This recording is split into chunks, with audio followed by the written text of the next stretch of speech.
Nalin Kohli now joins us from the Bharatiya Janata Party. The BJP was hoping for 400 par. This doesn't seem to be a 400 par kind of election. At this moment, the BJP is not even close to the majority mark. Mr. Kohli, what are you making of the trend so far? Rahul, I think that's a fair assessment to say that 400 at the moment certainly looks distant. But I think given your experience and your colleagues on your show and the fact that I've been also 22 years in the party, I think we need to wait for the 6th or the 7th round to have a final picture of the seats. Because in terms of the exit polls speak of a massive sweep. The counting trends currently don't seem to match that. The exit polls are by and large necessarily based on the assumption of the final outcome, not the midway.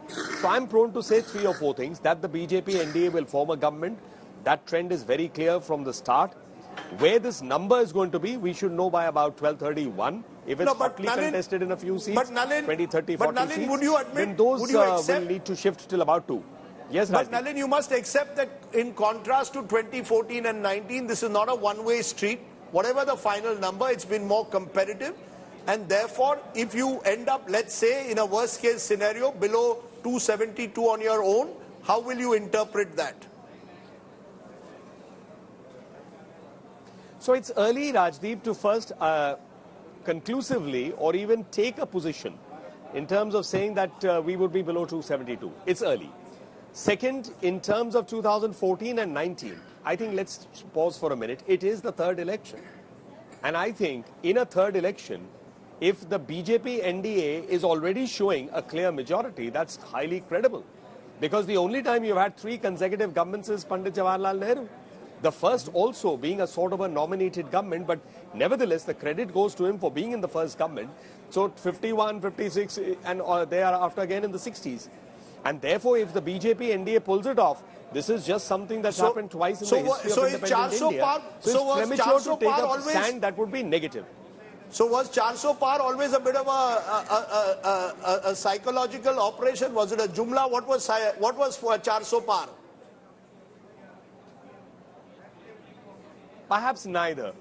I'm not qualified to comment on the psychology part of it because by training or profession, being an advocate, I don't need to deal with that aspect unless a case comes to me. Perhaps you may, Rajdeep, because you all deal with body language and make assessments of the entire picture. I'm looking at your body language. However, you're not that's on a lighter note. On a more serious note, 1 minute. Oh, Rajdeep, come on, 1 minute, Rajdeep. 1 minute, Rajdeep, let me finish my point. We are only having a little light banter.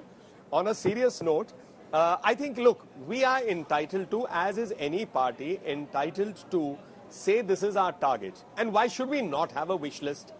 I don't see anything wrong with that. So, I mean, having a wish list is not a jumla. Having a wish list is something good. But somebody desires to be, say, the top anchor of a channel. It's a wish list. Some of them may reach number 2, some number 3, some may reach the top.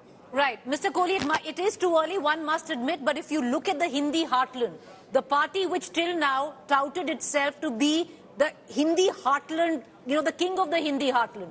Look how you're doing in Uttar Pradesh, look how you're doing in Rajasthan, look how you're doing in Haryana. So, Preeti, let me first make one thing clear. A result is a result. And it has to be accepted, which is a matter of no choice, because that's democracy. So my first political point here is, to the Congress and every other political party was screaming that the EVMs and the electoral process is bad or flawed or motivated or malafide. They owe an apology to the country. And I'm making that clear on TV, and I will wait to hear if they come out with an apology, because if they are getting the kind of numbers that are there, they certainly owe an apology to the Election Commission, and they owe an apology to not just the Election Commission, but the voters of India and the officers who toil in 45 degrees plus to take those voting machines and stand in booths, along with the agents of all political parties and the people who stand there and vote. And I want to show our viewers the direct fight calculator. What this means really is seats where the fight is directly between 2 parties. The story of this election is that the Congress is putting up a better fight in a direct head-on contest with the BJP. At this second, there are 170 seats where the fight is BJP versus Congress. In the last election, the BJP had won 90% plus such seats. At this moment, the BJP is winning only 68% of the seats where it's direct BJP versus Congress. The Congress is winning 3 out of 10 seats where it's BJP versus Congress. This is what needed to happen for this to be an exciting election. The Congress is leading on 55 seats where the battle is directly BJP versus Congress. Nalin Kohli, would you concede that maybe the Congress wasn't given its due, wasn't treated the way it should have been, because in this battle they are putting up a far better fight than anyone in the BJP would have imagined? Well, look, one thing, Rahul, and you will grant this to the BJP. I think the BJP is a party that never sits down, whether in defeat or in victory. We assess it down to the last mile. And we study it and look at why and how we have done well. We study and look at it how we have done badly wherever we've done badly. And that's been the story for the BJP to become what it is today as the dominant political party and the party that has been in government for the last 10 years on a clear majority. Number one. Number two, there is an experiment, and let's look at it as political analysts for a minute, not in a partisan way. There is an experiment that we need to look at how it has worked, which is, let's say, Karnataka, where the BJP in the assembly lost marginally its percentage of vote, less than 1%. But then the other side, the numbers stacked up against the BJP and they got a clear sweep in the assembly. Now that model having been seen, it raises a question which, Rajdeep, you've also used that word several times in our debates, is that, and ultimately an election is a mathematics as also a chemistry. So now this fine challenge between the mathematics of a number that you build up in a pre-poll or a post-pre-poll alliance primarily versus the chemistry with the voter and how this alliance of numbers is translating in terms of a vote share onto the ground is a post-poll factor. You can only analyze it afterwards.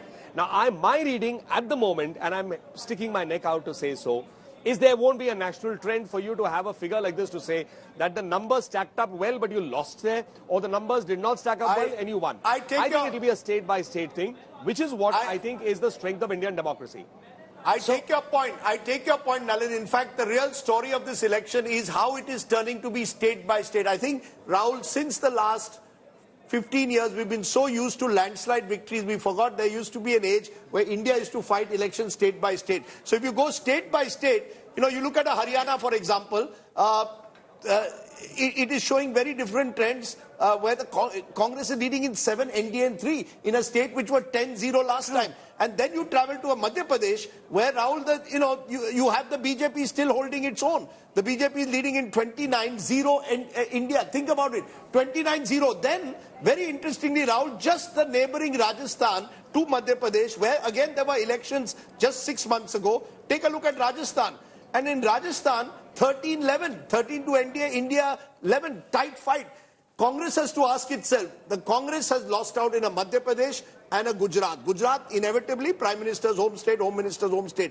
But in Madhya Pradesh and Rajasthan, if you can fight back in Rajasthan, these are the numbers. You gave up in Madhya Pradesh. If these are the numbers, then the Congress could have done much better. It came to the party too late. If, despite of the opposition, these are the numbers that the opposition is getting, then they could have done better. I want to show Nalin that Kohli. is a tough one they to could say. have done better. I want to show Nalin Kohli the level of anti-incumbency. Now, this comes out. Remember, all the insights that you're seeing on India today are backed by data, hardcore thorough. This is not just random opinion, pontification and punditry, hardcore data. At this moment, of the 303 seats that the BJP had won last time, the BJP is retaining only 68%.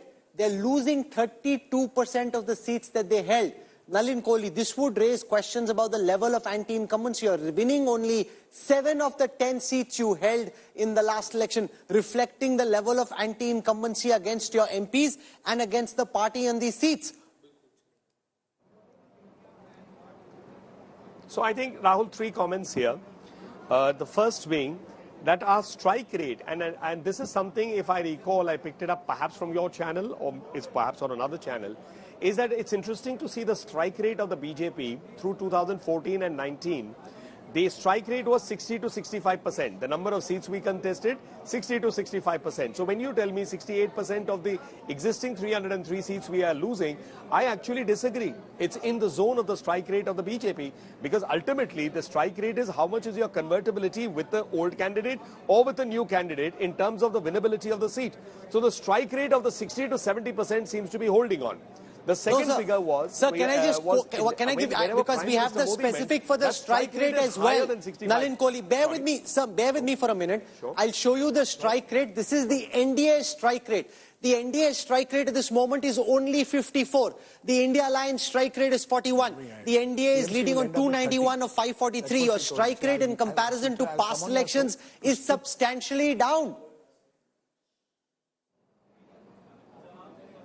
So, Rahul, I think how I would go is there are two separate strike rates that we need to consider at the end of the election, which means later in the day or tomorrow. The first is the BJP versus the Congress strike rates. Because the Congress current strike rate is, if I recall, less than 10%. It's about 6 to 7%. The BJP strike rate is about 60 to 65 or 68%. 60 to 70%, plus or minus 2%, 3%.